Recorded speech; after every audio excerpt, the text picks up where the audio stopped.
Salut à tous et bienvenue dans le Kosua Show. Aujourd'hui, j'ai l'honneur de recevoir Brice Nami, un footballeur et modèle photo.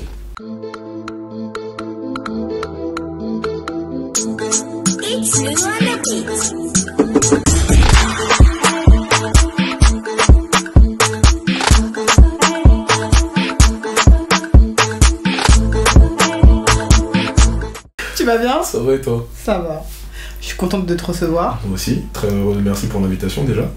On va parler un peu de toi parce qu'on voit des fois des affiches de toi à côté de grandes marques. Ça te fait rire? Bien sûr. Pourquoi? Ouais, je sais pas, c'est la vie. Ah, c'est la vie qui veut ça? Ouais. Qu'il a voulu en tout cas. Donc, j'aimerais bien que tu m'expliques ton parcours de footballeur. Ok. Et ensuite, ton parcours en tant que mannequin pour cette marque. Je ne sais pas si j'ai le droit de la citer. Oui, tu voilà, Adidas. Donc du coup, on va commencer par le parcours de footballeur. Alors, moi j'ai toujours joué en France chez les jeunes. Ok. J'ai commencé tôt, enfin tôt et tard on va dire, parce que j'ai commencé très tôt le foot, mais après j'ai fait totalement autre chose, je voulais voir ailleurs en gros. C'est-à-dire que j'ai fait de la boxe, j'ai fait du rugby, je me suis essayé un peu à tout. Ensuite je suis revenu au foot parce que mon oncle était entraîneur, donc il avait repris l'équipe de Villejuif, donc il nous a tous repris en fait. Donc on a passé une saison qui était incroyable franchement parce qu'il y avait tous mes potes. Je suis resté à Villejuif, après Villejuif je suis allé à Montrouge, je suis allé à Paris-Vieille-Poste. Après ça je suis allé en Roumanie. Là-bas j'ai signé mon premier contrat professionnel, j'ai fait 3 ans et demi là-bas. Ah ouais. J'ai fait vraiment un peu toute la Roumanie, j'ai fait de la D3, de la D2, de la Ligue 1, enfin j'ai vraiment essayé de me chercher un maximum. Je suis rentré en France, j'ai fait des essais en France dans des clubs pro qui n'ont pas été concluants pour diverses raisons. Après je suis parti en Écosse, je suis rentré encore une fois en France parce que j'avais besoin de revenir en France.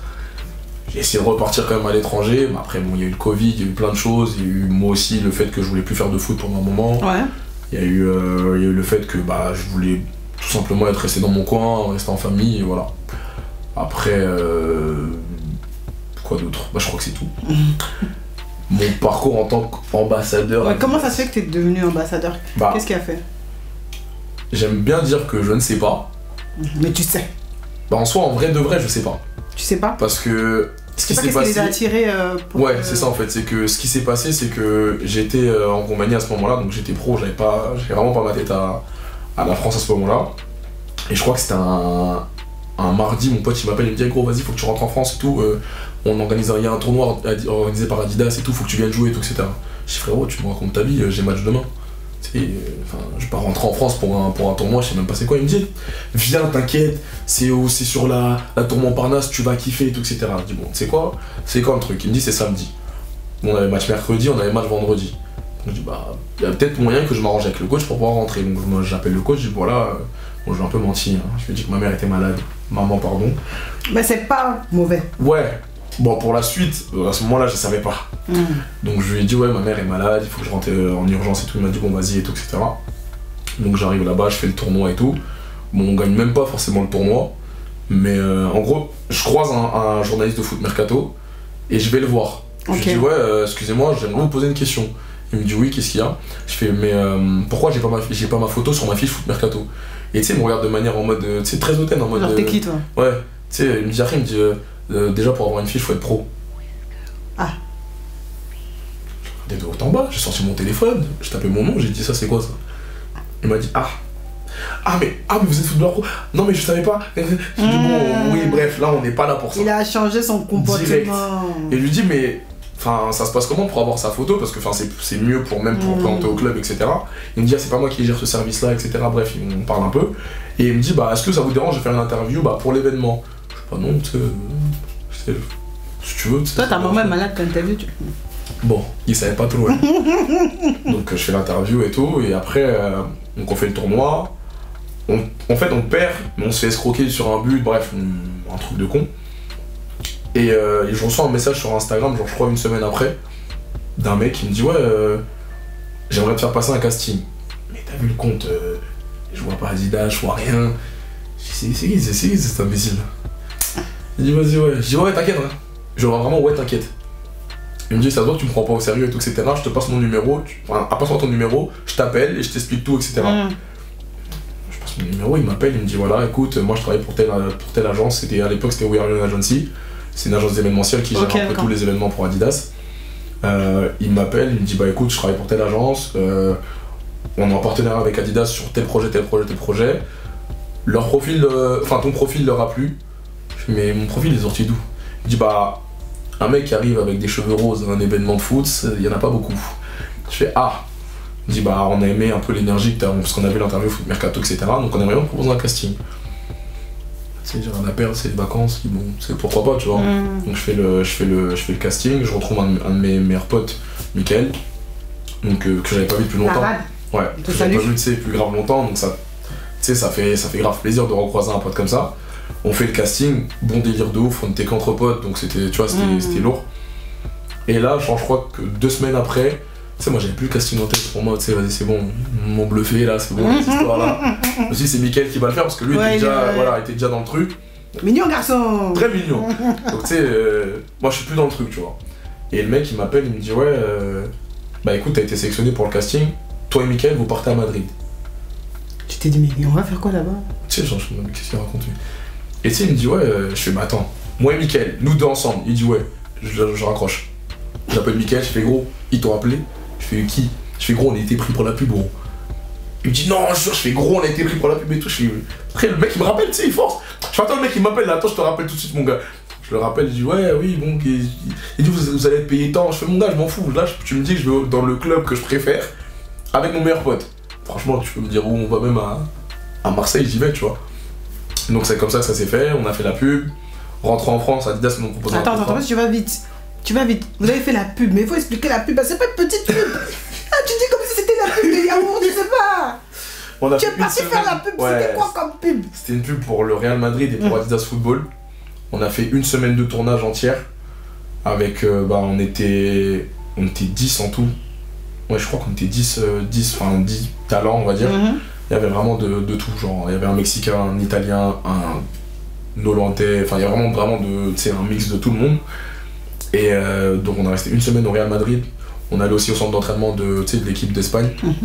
Vraiment c'était incroyable. Vous avez vu qui? On a rencontré Marcelo, on a rencontré Zidane. Tu vois? Et vous voulez passer comme ça? J'étais dans les vestiaires du Real Madrid, j'ai volé la gourde des CR7. Je suis fan des CR7 les gars, je devais vous le dire. Non mais on est dans le vestiaire. Non mais je suis fatigué. Non mais attends, je t'explique. On est dans le vestiaire. Ça c'est une confession. Oui non, j'ai jamais dit à personne. Tu avais précisé, ça c'est une confession. On est dans le vestiaire. Oui. La gourde elle était là. Marcelo il me dit ah bah tu sais quoi là t'es assis à la place de CR7. Ah, donc toi, là déjà t'as réfléchi. Déjà là, je peux pas trop bouger tu vois. J'avais pas trop envie de bouger. Déjà j'ai envie de rester ici tu vois. Et il me dit ah bah ça c'est ses affaires et tout qu'il a laissé là, en gros ça c'est des affaires qu'il va plus utiliser. Mon gars faut pas me dire ça 2 fois. Il a plus utilisé. J'ai pris sa gourde. Marcelo je dis elles sont des affaires toi, il me dit là-bas, j'ai pris ses claquettes mais aussi bon. Lui bon tranquille il m'a dit bon prends tu vois. CR7 j'ai pris sa gourde. Il l'utilise plus. Qui va dire quoi? Peut-être que si j'ai bois je vais devenir un peu CR7. Tu vois? Je sais pas. Donc j'ai pris. C'est pas quelle la magie. On sait pas. Non j'ai pris voilà, j'étais content. Mon pote il me dit mais tu vois écoute. Gros c'est la gourde de CR7, gros laisse ça. Après là à la maison encore, je l'ai mis dans un coin là, je l'ai caché parce que je sais que mes petits frères là ils aiment bien sauter sur les affaires des gens. J'ai caché ça, t'inquiète. Ah non mais franchement et c'était la première fois que je faisais un tournage. Tu sais, un vrai tournage, tu sais, avec d'une pub et tout, etc. Les gros moyens, tu sais. Caméras et tout. Ouais, en plus on tournait de nuit. Moi j'étais impressionné, j'arrivais, je dis mais c'est quoi ça en gros? Tu sais les gars, moi je joue au foot, c'est tout, tu sais. Donc on finit ce tournage là, on rentre en France. Bah tu sais, on réalise pas vraiment ce qui se passe. C'est-à-dire qu'on a juste passé une semaine de fou avec mon pote, on est rentré chez nous et tu sais. Basta. Basta. Je savais pas qu'il allait avoir un engouement juste derrière. Franchement, pas du tout. Pas du tout, parce qu'à la base, le personnage principal c'était Mickaël. Donc nous en fait, moi j'étais dans le délire, j'ai accompagné mon pote dans une aventure de fou. Ok. Donc j'étais pas dans le. Moi j'étais. Tu sais. Tu pensais pas que toi ton personnage il allait marquer? Ouais. Et tu sais que même en soi, moi je suis pas malgré ce que les gens pensent, je suis pas quelqu'un qui aime la lumière forcément plus que ça. Parce que quand on le voit, on a l'impression que tu vois, non, Driss c'est quelqu'un. Alors que en vrai, tu sais, moi j'aime bien pousser les gens. C'est-à-dire que moi, quand on m'a dit, tu seras avec ton pote, que ton pote sera le personnage principal, j'étais tellement heureux pour lui. Je me suis dit, tu sais, c'est parfait, tu vois. Et on arrive en France et en fait, le mec il nous appelle, le mec qui a tourné la pub, il nous appelle, il nous dit, en fait, les gars, pendant tout le tournage, on a été tellement impressionnés par votre alchimie et par l'énergie que vous dégagez quand vous avez mis tous les 2 personnages principaux de la pub. Je dis mais qu'est-ce qu'il me raconte celui-là encore? Je dis vas-y, ouais d'accord. ils nous envoient Adidas, ils nous convoquent. Ah ouais. Donc on va chez Adidas, c'est la première fois que je rentre dans les bureaux d'Adidas, moi, tu sais, tout petit comme ça. Oui. Voilà, je vous présente la pub. Maintenant tu vois la pub, tu es choqué. Maintenant je vois la pub, je suis traumatisé. Il me dit, ah, mais c'est pas fini, hein. Il me dit, ça c'est la pub globale. Maintenant il y a la partie France. La partie France. C'est-à-dire oui, exactement, c'est parce qu'en fait, ils n'avaient pas bien expliqué que vous deveniez ambassadeur. Oui, c'est ça en fait. C'est qu'en gros, il y avait 5 mecs qui devaient être ambassadeurs Adidas à la suite de cette pub-là, tu vois, dans des pays différents. Mais nous, on était 3 Français. Ça veut dire que l'ambassadeur principal en France, ça devait être Mickaël. Oui. Donc moi, j'étais en mode, poupée j'ai fait mon truc, j'ai kiffé, ça y est, tu vois. Et en fait, pas du tout. Le mec, il nous montre la pub, et je vois la partie qui allait sortir en France, il y a écrit Brice et Mickaël. La vidéo elle est incroyable, je suis assis comme ça, le son c'est Esprit Noir qui l'a fait, je suis là, je me dis mais attends, qu'est-ce qui se passe dans ma vie là? Je dis ouais bon bref, après tout ça, il y aura plus rien. Donc ils nous disent en gros vous devenez officiellement ambassadeur Adidas. T'as vu, tu dois plus porter Nike. Ouais, je devais plus. Bon, c'est...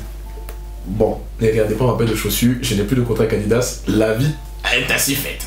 Mais ouais, en gros, tu sais, même ça, tu sais, quand ils nous disent ça, on est en mode, ok, tu sais, genre, ambassadeur Adidas, c'est gros quand même, ce qu'on dit, tu sais, genre, Mickaël, c'était l'égérie Copa, tu sais, la paire de chaussures Copa, donc son visage, il était partout dans le monde entier, mais en même temps, moi aussi, genre, à cause de la pub, des fois, j'allais au cinéma, tu vois ta tête? Je vois ma tête, tu sais, je comprends pas trop, genre, en fait, j'avais une petite go là, avant, un peu, à l'époque, là, on va au cinéma, et je vois ma tête au cinéma. Ça me dit, t'as fait exprès, je fais, mais je savais même pas que ça passait au cinéma, tu me parles de quoi là? Elle s'est dit, t'as fait exprès, oui. Ouais, alors que moi, tu sais, j'étais en mode. Moi, je suis sûr, il a fait exprès, Je savais même pas, on était même pas au courant en fait. Tu sais, c'est comme les affiches. J'avoue, les affiches, j'avais partout, hein. Mais tu sais qu'on était même pas au courant. On était même pas au courant, ça par exemple. Genre, en gros, c'est un pote à moi, un jour à 6h du matin, il m'envoie un snap, il me dit, regarde, je fais, c'est quoi ça? Il me dit, c'est à Châtelet. Je fais, qu'est-ce que tu racontes toi? Il dit, gros, viens à Châtelet, tu vas voir. J'arrive à Châtelet, je vois ma grosse tête, déjà que j'ai une grosse tête en vrai, ma grosse tête comme ça, je dis non mais là, mais qu'est-ce qui se passe? Et en fait, c'est à ce moment-là je commence à me dire, mais en fait, je vais où là? C'est quoi le truc qui... Parce qu'à ce moment-là, le foot, je viens de rentrer en France, j'ai plus la tête au foot parce qu'il y a ça qui commence à, tu sais, à marcher, oui. Ouais, je prends de l'argent forcément, et tu sais, je me dis, vas-y, le foot c'était mis en 2 minutes, mais en soi là, je suis toujours dans le monde du foot, en faisant autre chose, et j'ai pas besoin de me fatiguer à m'entraîner tous les jours, ceci, cela.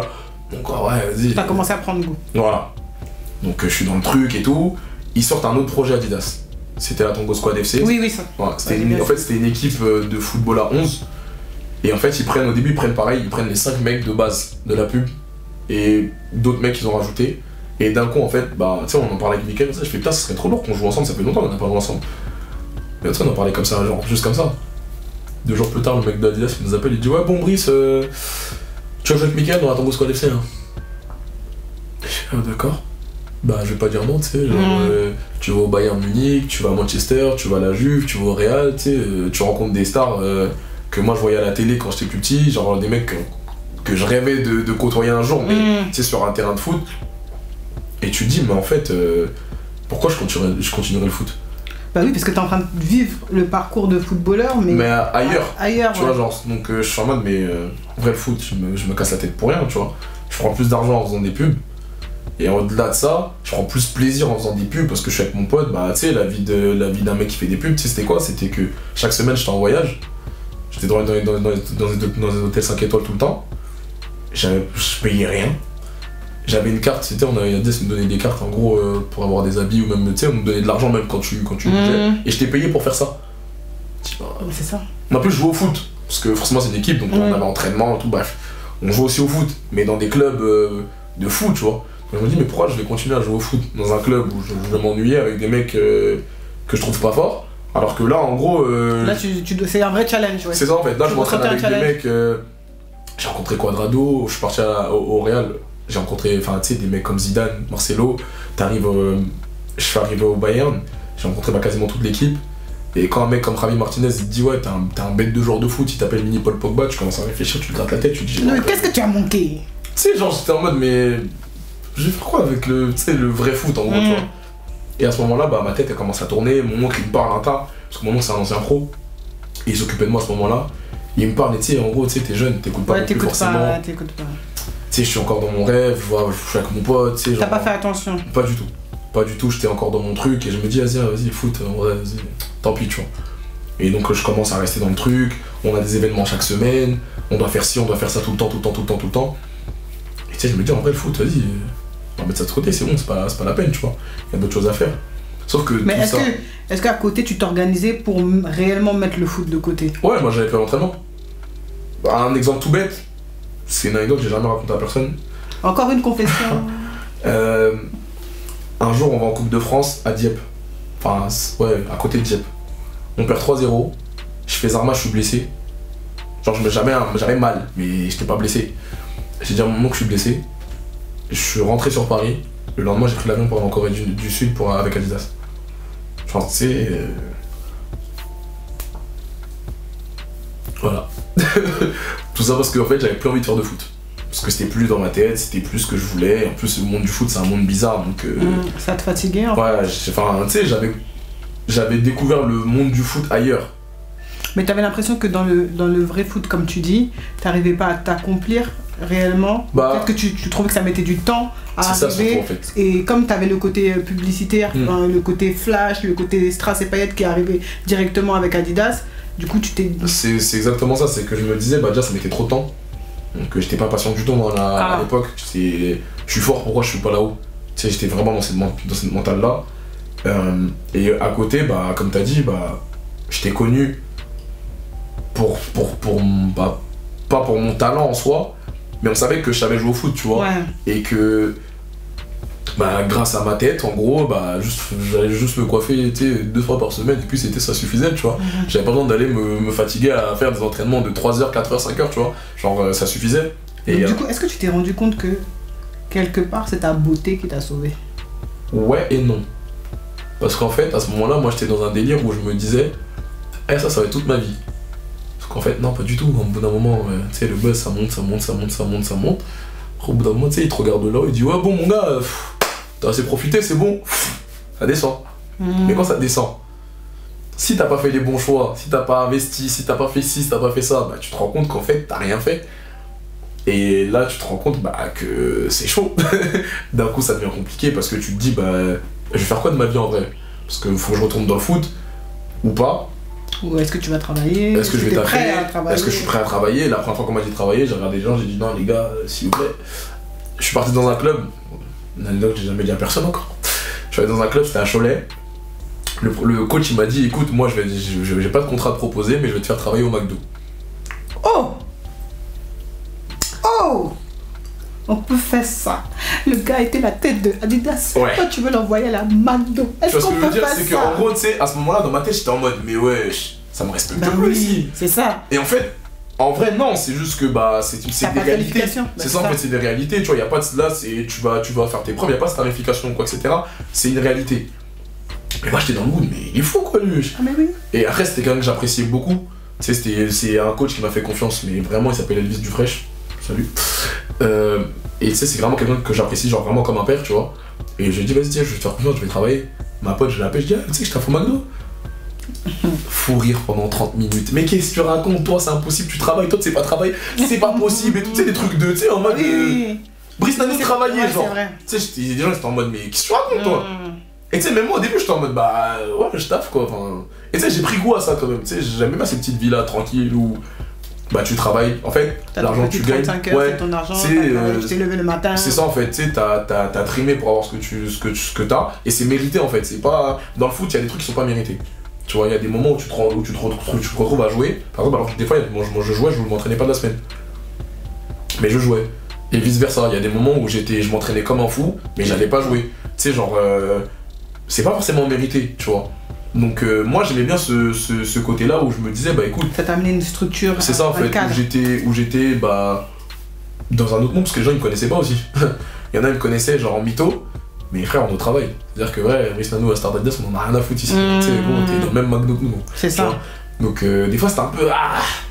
tu dis, ça pique hein? Ça pique de ouf. Ça pique grave même. Mais bon, c'est la vie aussi hein, tu vois. T'as fait les frites? Non, j'étais au service à table. Je servais un peu les gens. Puis j'étais à la caisse là, parce que j'aime beaucoup l'argent, donc j'encaissais. Ça faisait plaisir. Hein, je te dis, McDo, si vous voulez que partenariat, tout s'est retrouvé. Hein. Mais ouais, non, franchement, c'était une autre vie en vrai. C'était une autre vie. C'était. Bah, moi, à ce moment-là, j'ai eu plein de trucs, plein d'histoires de blessures, de. Je voulais en parler d'ailleurs. Ouais. Comment t'as pu faire face à toutes tes blessures que t'as eues? Même dernièrement, quand on s'est croisés, tu étais blessé. Ouais, j'avais le genou fracturé. Au début, qu'est-ce qui fait que ton corps il réagit comme ça? Bah, en soi, il y a plein de choses. Parce qu'en vrai, on dit toujours que se blesser c'est physique, mais en vrai de vrai, au départ c'est psychologique, tu vois. Moi, la première fois que je me suis blessé, c'était vraiment physique. C'était ma première grosse blessure. Je m'étais jamais blessé en vrai de toute ma vie. La première fois que je me suis blessé, c'était en Roumanie. Je venais de signer dans un bon club. J'avais tout tracé. C'est-à-dire que moi, dans ma tête, j'avais parlé avec le coach et tout, etc. Il m'a dit, écoute, t'as 20 ans, à la mi-saison, je te mange à Bucarest. Bucarest, c'était le meilleur club de Roumanie. Tu feras ta vie là-bas. Plus tard, tu verras, tu partiras soit à l'étranger ou quoi. Mais en gros, tout était classé, tout était clair. Donc je me suis dit, bah, j'ai réussi ma vie. Sauf que non, en vrai. Tu vois, je me suis blessé. Je pense que Dieu aussi voulait me mettre un peu à l'épreuve sur certaines choses parce que je me croyais trop arrivé aussi, tu vois. Genre moi, quand j'ai signé pro, j'avais la mentale de...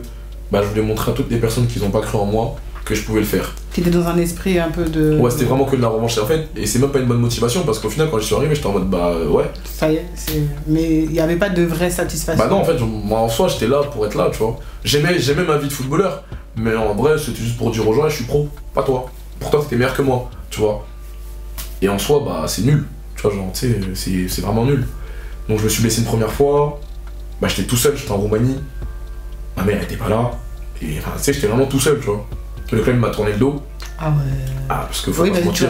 Tu veux leur faire déporter de l'argent. Bah c'est ça, tu coûtes cher, t'es noir, faut pas oublier ce détail, dans un pays étranger, t'as une grande gueule. Toi aussi, là-bas aussi Ah non, bah non, ça moi je déteste qu'on me manque de respect, donc ça c'est partout. Donc forcément... Même là-bas, tu t'es pas... Ah ouais, non. Alors que tu sais que t'es seul, tu t'es dit que non, quand même... Ma mère elle m'a toujours dit, tu sais, la dignité c'est primordial.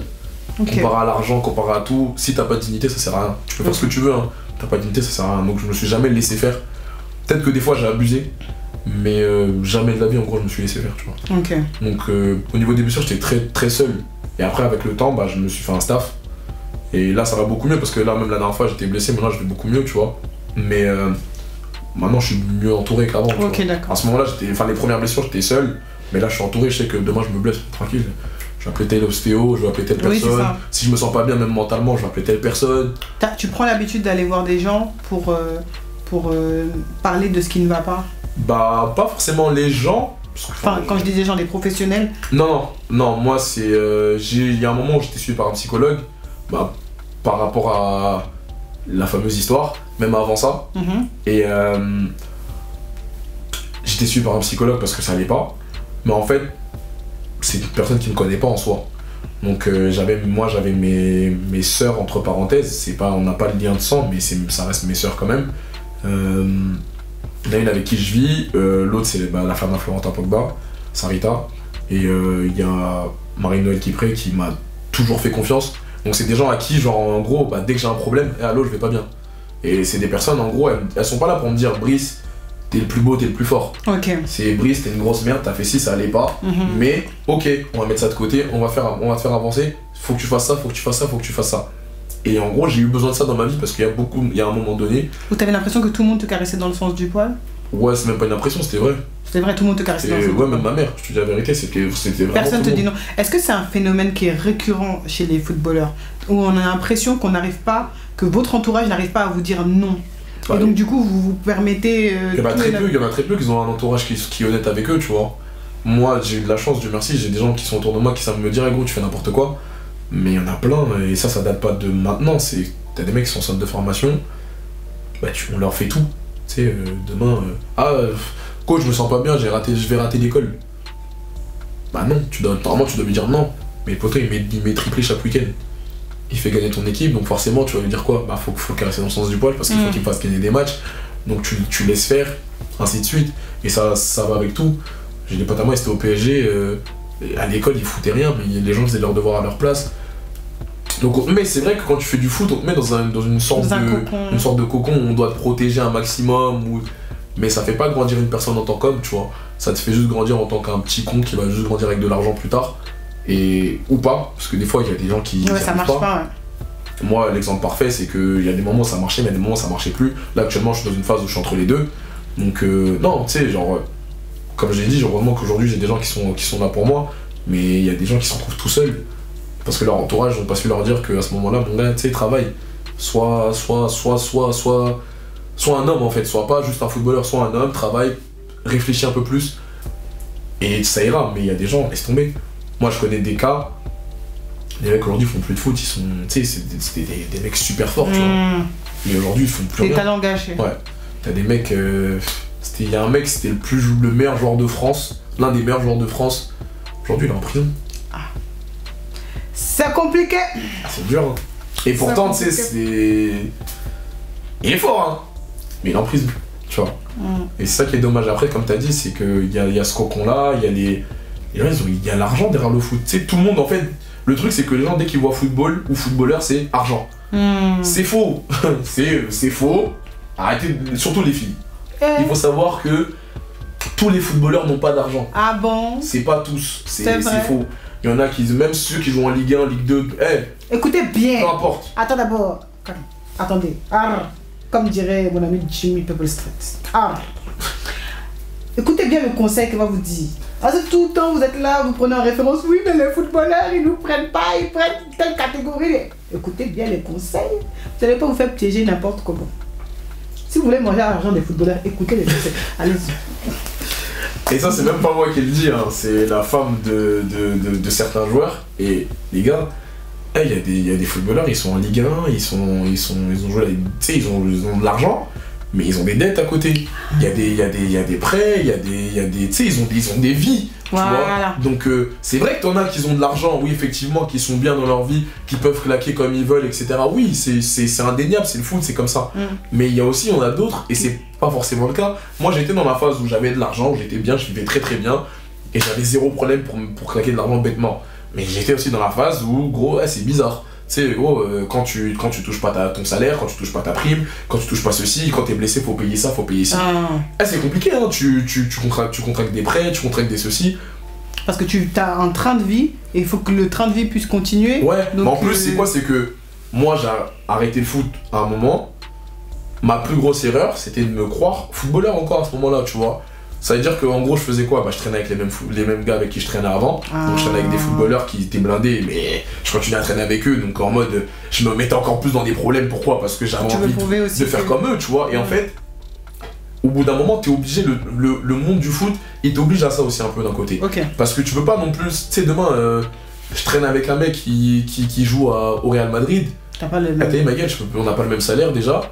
Et en soi, je peux pas non plus, tu sais, faire comme si, en gros, ça fait rien qui traîne à côté de toi, tu vois. Genre, comme j'en parlais de dignité encore une fois, certes, des fois, tes potes vont te payer des trucs, etc. Mais des fois, gros, c'est l'ego aussi que tu veux. L'ego, il veut que, gros, t'as pas d'argent, mais t'inquiète, moi je vais payer mon resto aussi, t'inquiète. On va aller manger là-bas, ça coûte tant, je m'en fous, je vais payer aussi. Tu vois, c'est le genre de choses qui font que faut faire attention. Et quand j'ai eu ça, je comprenais pas. Moi, j'étais en mode, putain, j'avoue, je suis bête et tout, tu vois. Et un jour, on m'a dit une phrase qui m'a fait tilt. On m'a dit, tu sais, un boulanger peut pas traîner avec un homme d'affaires. Je me suis dit, mais si, pourquoi? Il me dit, le boulanger, c'était à quelle heure?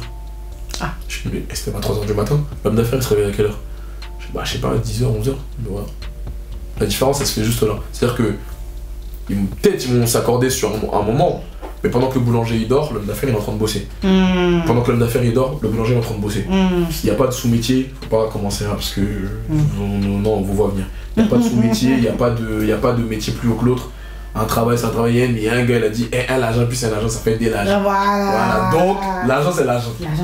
Mais en gros, c'est que tu peux pas traîner avec des gens qui comprennent pas ta vie et qui ne vivent pas la même chose que toi. Exactement, ouais, c'est pas possible. C'est-à-dire que moi, Dieu merci, aujourd'hui, je suis dans un mood où je suis plus à l'écart de tout ce qui est malade, etc. On arrive à ça. On arrive, on sait pourquoi tu es dans ce mood-là, mais tu vas nous expliquer. Pourquoi tu es dans ce mood-là? C'est la question qui fâche. Pour la question qui fâche, j'ai entendu parler, enfin, j'ai pas entendu parler. Je sais que tu as changé de religion. et que ça a fait beaucoup de problèmes. Est-ce que tu peux nous expliquer pourquoi? Ouais. Alors, l'année dernière, je me suis converti à l'islam. Ça fait déjà un moment que je m'intéressais à ça, enfin à cette religion-là. Et en gros, j'ai passé le cap, comme qui dirait.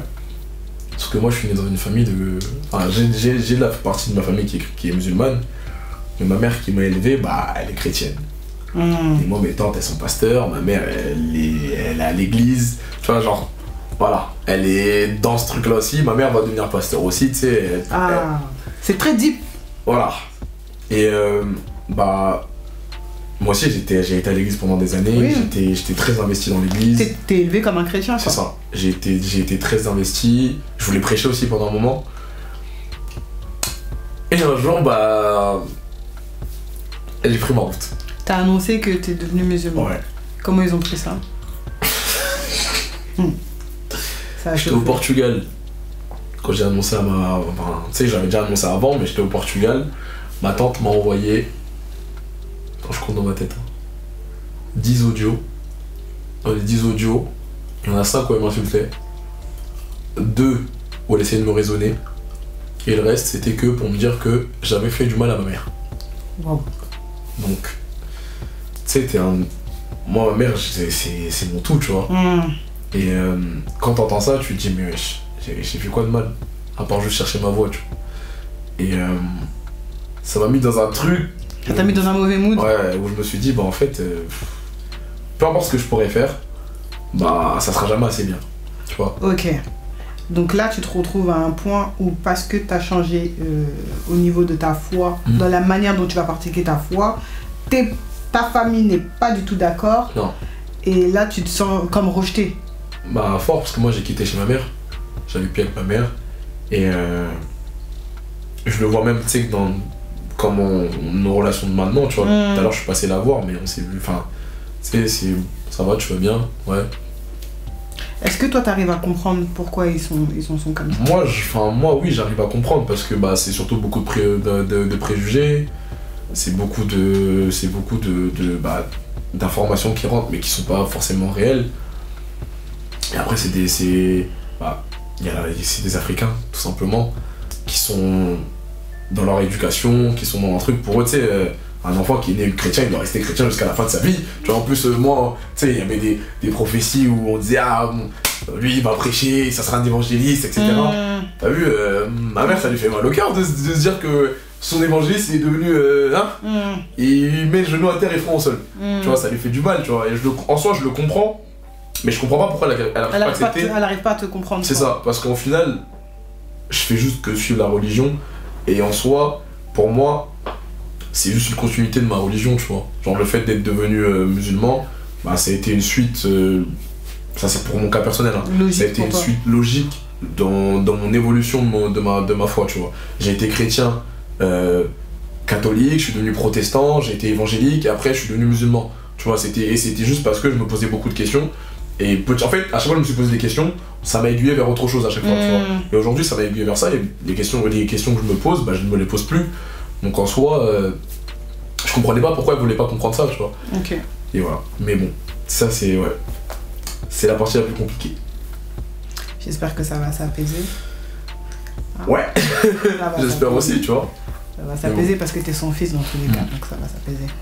Mais c'est compliqué, franchement. C'est sûr.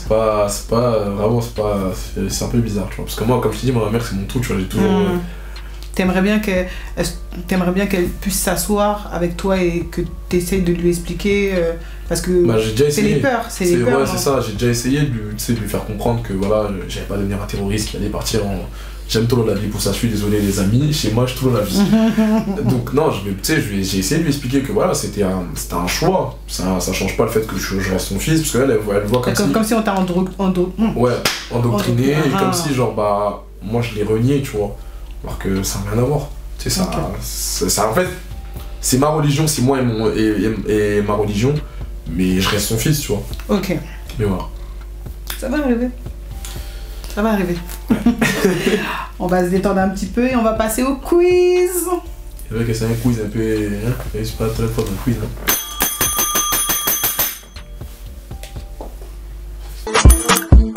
Pour le quiz, oui. Ça sera un quiz musical. Tape ici. Ça veut dire que c'est parti. Donc, la règle du jeu, c'est tu nous trouves le titre de la musique qui va passer. Et puis le pays d'où cette musique vient. Ça va, hein, je peux me débrouiller. Mais normalement, tu vas gérer ça. Tu es sûr? Oui. Mettez que du VG Dream. Pourquoi? Parce qu'il est ivoirien. Non, il n'est pas venu ici, je ne veux pas. Quand tu viendras ici, on mettra ta musique. Oui, mais bon, VG, convocation. Hein. Ouais, convocation. Voilà. J'ai dit non. Bon, mettez Taiki. Taiki, là, j'ai eu beaucoup de peine de cœur. J'ai pas l'écouter. Lui, je connais par cœur. Envoyez seulement Taiki. Ah oui, je t'ai dit. Hein. Là, il y a quelques jours, là, je écoutais ça dans la voiture. Oh. Ah oui. J'ai goûté. Ah, je t'ai dit. Oh là là. Ça aurait pu être une question qui fâche. Ah oui. Ah, je t'ai dit. Ah non, on y va. Oh. Ça, c'est Mollard. Coupé décalé. Non. Non, j'avais pas. Attends. Mollard. C'est Mollard, ça, ouais. J'ai oublié le titre. Oh. Ah, c'est Boucan, je suis en ouf. Eh ben, quand même. Ça l'a loupé. Désolé. Mais ça va. Non, Il a trouvé qui... Non, mais ça, c'est des classiques quand même. Ouais, quand même. Des fois, on ne connaît pas les titres, mais on a dansé. Quand on était en couche culotte. Deuxième musique. Puissant, Afrobeat, Didi B. C'est tout. Quel pays? Côte d'Ivoire et puis Angleterre quand même, hein. Hey. Des chansons là. Puissant. Bon, vous voyez comment c'est puissant, non? Hey. Mais il lui ressemble un peu à Afrobeat un peu. C'est vrai, hein? C'est vrai. Non, blague à part. Tu vois, il lui ressemble un peu. À la régie, on dit que vous ressemblez à Afrobeat. Ah si, avec la barbe là, un peu.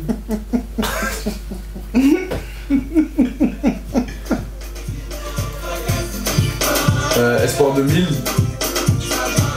C'est quoi déjà ça? La nuit c'est la nuit, tous les chats sont gris. Abidjan Faro. Comment je oublié ça quand même? Quand même. Ouais. Mais oui. Comment je oublié ça, wesh? Oh. C'est qui est sûr, on est là. C'est Dieu qui nous protège tôt ou tard. Les jours vont se lever. Même Paris connaît. Abidjan est le plus doux au monde. Celui qui ment là, il n'a qu'à dire c'est vous. Ah, peut-être. Non, t'es jamais allé à Abidjan? Non. Il faut aller. Tu vas kiffer. Abidjan et tout. Tu vas m'amener Ah oui. à Abidjan. Alors. On va traîner et on va faire les fous. Ah oui. Voilà, donc c'était tout pour le quiz. Il a réussi 5 sur 5. C'est pas mal. Vraiment, on peut que valider. On peut que valider. En tant que bon BT, il fallait que je sois à la hauteur. C'est vrai, Oui. c'est vrai. S'il vous plaît. C'est vrai. Donc maintenant, on arrive à la fin de l'émission. Est-ce que tu as une actualité? Est-ce que quelque chose va arriver? Alors, actualité, j'ai une émission sur le football. C'est en podcast pour l'instant, mais je veux la développer un peu, un peu comme tu fais là, en vidéo, parce que je trouve que c'est plus intéressant pour les gens. Donc ça, je l'ai déjà commencé, mais bon, je l'ai mis un peu en stand-by parce que voilà, j'ai d'autres projets à côté aussi, je dois reprendre le foot. Ok. Donc je suis en train de me chercher, on va dire, mais pas trop. Mais ouais, pour l'instant, le plus important, ce sera l'émission et j'attends d'avoir des invités. Ok. Donc, je vais commencer un peu compliqué avec les humains là. Mais bon. Ouais. Mais on vous attend quand même ici, dans le Cossoir Show. Venez aussi. Voilà. Après, on va aller chez Brice. Il n'y a pas de souci. On s'en va. C'est 90 minutes par Brice Nanou. C'est vraiment. C'est 1h30, on parle que de football. Voilà, ok. Voilà. Tout simplement. C'est pas mal. Moi, je pourrais venir juger les footballeurs. Oui, tu peux. Ah, je vais mettre même un truc là. T'inquiète, hein. Voilà. Comme ça, je viens et puis je discute avec vous. Comme ça, après, on négocie. J'ai besoin de vous. Voilà. J'ai besoin de sponsors, ouais. Les footballeurs, je vous attends au tournoi. Je n'en dirai pas plus parce qu'on n'a pas trop de temps. Tu as des dédicaces à faire? Non, pas spécialement, mais merci déjà à toi pour m'avoir invité. C'est super sympa. Ça fait très longtemps que j'ai pas fait d'interview. Mais ça fait toujours plaisir, surtout quand c'est avec des gens qu'on aime bien. Et sinon, dédicace, non. Si je vous ai pas dédicacé, ça fait quoi? On est ensemble, on s'essaie, voilà. Mais si. Hein. Voilà. Donc sans plus attendre, n'oubliez pas d'aller commander vos perruques chez Femme de Unique Touch. Comme vous entendez le mot. Mais tu peux acheter pour les nanas. C'est vrai. Voilà. C'est un beau cadeau. Un beau cadeau. Voilà, vous offrez ça. S'il n'y a pas de mal. Elle fait tout. Les couleurs et tout. C'est même pas très cher. Donc voilà, vous allez sur sa page, il y aura tout marqué en barre d'infos. Ensuite, vous allez prendre vos petites nourritures, vous avez un peu fun, Netflix and chill, tu vois. Chez Food Roots, il n'y a pas de soucis, il y a tout ça. Et puis, venez les partenaires. On va faire les partenariats, il n'y a rien. À bientôt dans le Kosua Show.